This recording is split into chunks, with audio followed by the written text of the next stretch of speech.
धमनी to Deval road है। इसका लैंग्वेशन में अमाउंट सेक्शन हुआ था 6 करोड़। तकरीबन 5.5 करोड़ में ठेकेदार ने टेंडर लिया 2022 में। 2022 में मशीनें 2-3 लाई, 3-4 दिन काम हुआ, तकरीबन 1 हफ्ते तक काम हुआ। उसके बाद मैंने एक्सीज साहब से पूछा कि आप इसमें कर क्या रहे हैं। उन्होंने कहा कि आप हमें अभी ये नहीं पूछ सकते कि आप हम क्या कर रहे हैं। तो हमने कहा ठीक है आप करिए, हम देख लेंगे। तो हम अभी तक देखते ही रहे। तो हफ्ते के बाद वो सारी मशीनें वापस चले गई। सुनने में यह आया कि वो पैसा जो है लैप्स होने वाला है।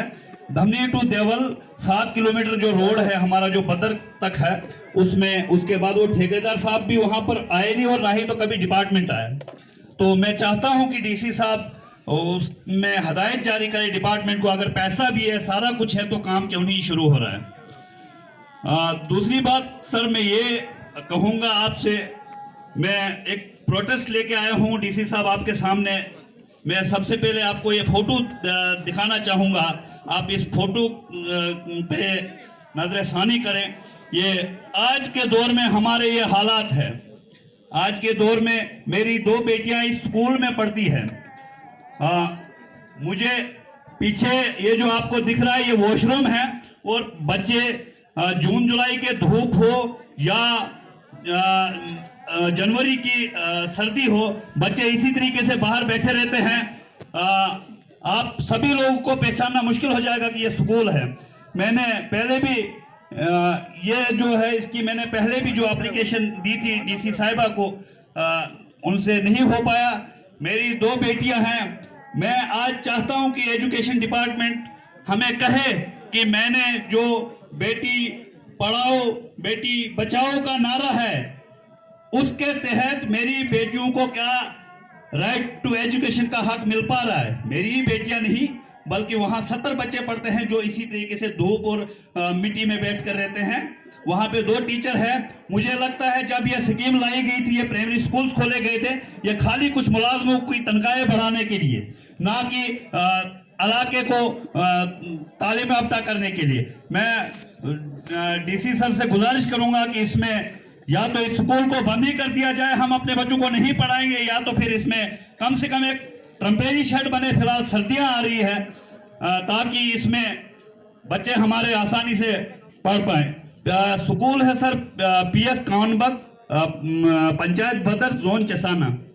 मैंने कई बार जेडीओ साहब से भी कहा, उनके बाद जेडीओ साहिबा आई, उनसे भी कहा, सीओ साहिबा से भी मैंने रिक्वेस्ट की कि इसमें ये करे। ये हमारी हकीकत है आज के दौर में। मैं अपनी बेटियों को पढ़ाना चाहता हूं, लेकिन ये हमारे वहाँ एजुकेशन डिपार्टमेंट की कंडीशन है। लिहाजा मुझे बहुत दुखी होता हूं मैं इस स्कूल की कंडीशन को देख के। मैं अपने बच्चे बाहर भी पढ़ा सकता हूं, लेकिन मैं नहीं पढ़ाऊंगा। जब सरकार मुझे फैसिलिटीज देगी मैं बच्चे पढ़ाऊंगा, वरना सरकार ही मुझे बता दे मैं अपने बच्चे नहीं पढ़ा सकता हूं तो नहीं पढ़ाऊंगा। आज साजरा जी वाइस चेयरपर्सन डीडीसी रियासी, जिनने बहुत कोशिश की इलाके में जो डेवलपमेंट करने की, लेकिन ये जो है स्कूल का जो है प्रोजेक्ट जरा इसमें पैसा बहुत ज्यादा लगता है। इतनी फंड्स इनके पास होती नहीं। इनके पास भी 12 पंचायत है। इनका मैं बहुत ज्यादा शुक्रगुजार हूँ कि इस स्कूल के बारे में इनने बहुत ज्यादा कोशिश की, लेकिन नहीं हो पाया। मैं चाहूंगा कि मेरी एक ही डिमांड ये है जो पीएस कानबाग की है, और एक ये धमनी टू देवल रोड का काम अगर जल्द से जल्द शुरू हो जाता है। बाकी जो मेरे काबिल साथी यहाँ बैठे हैं, उनने पहले कहा था डीसी साहब का पहला ही दिन है मोहर में, तो उनका मूड खराब नहीं करना है।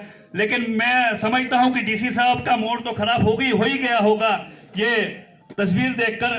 तो बाकी मैं किसी की शिकायत आज नहीं करूंगा। शिकायतों के लिए मैं डीसी साहब के पास भी जा सकता हूं, जाते रहेंगे। अभी डीसी साहब ने हिस्ट्री लाई है, तो हमें उम्मीद है कि जिस तरीके से डीसी साहब का बयान हमने सुना, तो इसी तरीके से काम होंगे।